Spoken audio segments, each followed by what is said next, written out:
नीति वचन अध्याय 2।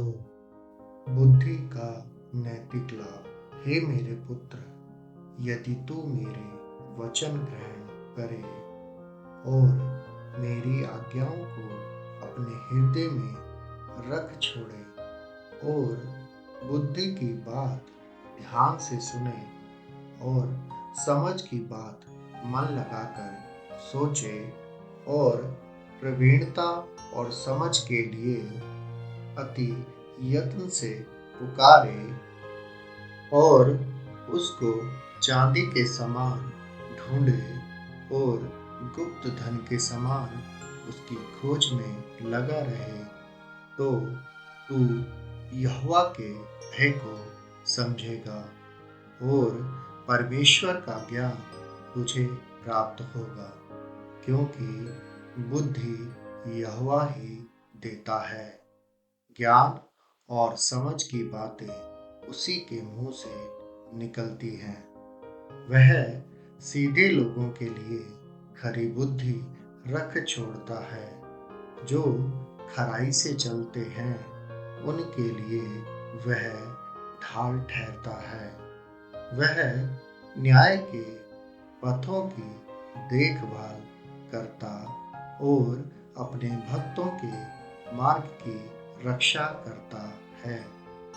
तब तू धर्म और न्याय और निष्पक्षता को अर्थात सब भली भली चाल को समझ सकेगा, क्योंकि बुद्धि तो तेरे हृदय में प्रवेश करेगी और ज्ञान तुझे सुख देने वाला लगेगा।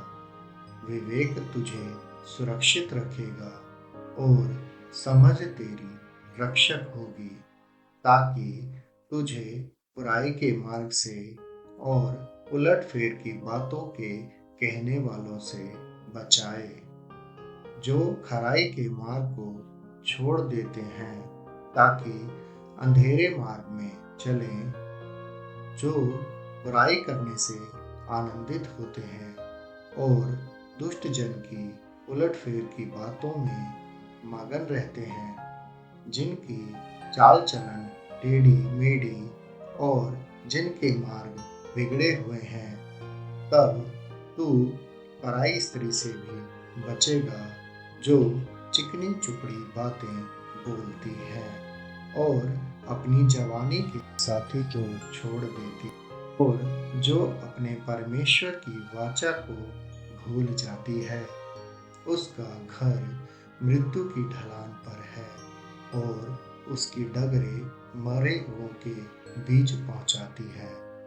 जो उसके पास जाते हैं उनमें से कोई भी लौट कर नहीं आता और ना वे जीवन का मार्ग पाते हैं। तू भले मनुष्यों के मार्ग में चल और धर्मियों के पथ को पकड़े रह, क्योंकि धर्मी लोग देश में बसे रहेंगे और खरे लोग ही उसमें बने रहेंगे। दुष्ट लोग देश में से नष्ट होंगे और विश्वासघाती उसमें से उखाड़े जाएंगे। आमीन।